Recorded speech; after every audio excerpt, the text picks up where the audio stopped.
Betimo kuloka, nen ini bechede kuroga.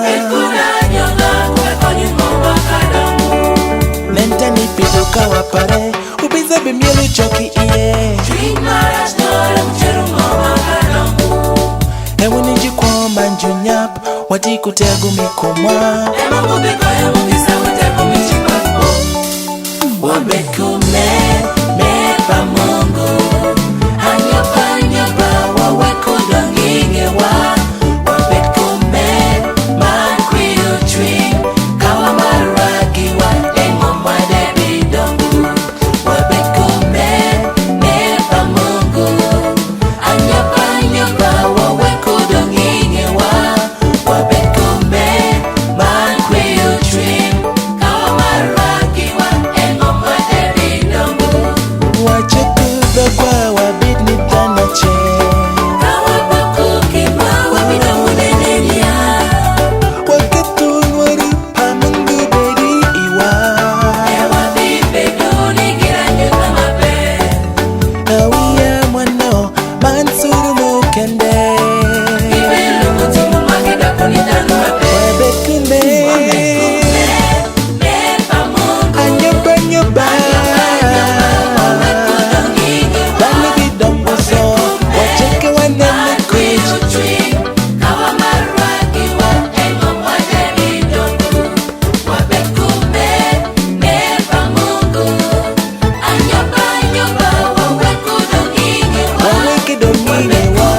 Wabekume rikenya. Kawa maragi wa engo mwade bidongo. Tonne kuraj, keti negu jawedu. Kumiraraj, keti to icham. Habamba palim, keti nyai kuranda. Hewunalu, wabidni tanache. Mepa mungu.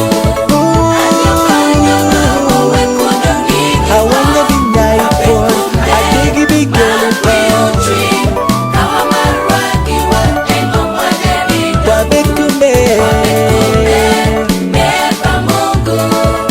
Anyoba nyoba wawe kudonginge wa. Weku binyai dao, waweka degi begi. Kawa maragi wa engo mwade bidongo. Donkani baru tich, bedperi kudanyonga. Kumungurwot, ene chacho mwa en. Kadiwe kumbili, kibicho bingo. Hewunalu, wabidni tanache.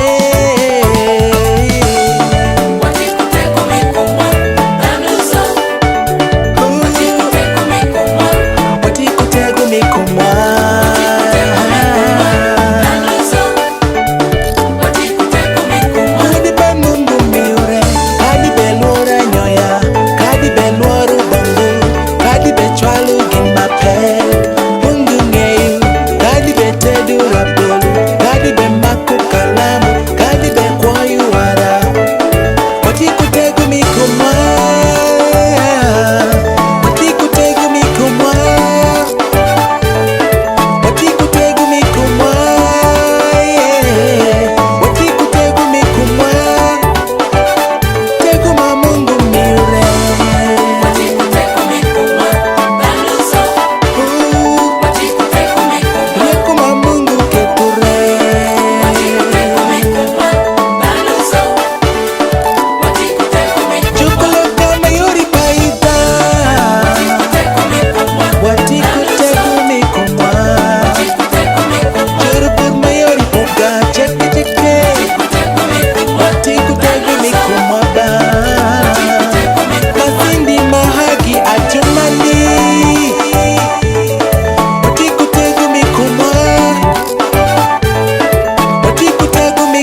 Jarim na Yesu Kristo kende, ngati moko mkende umbe.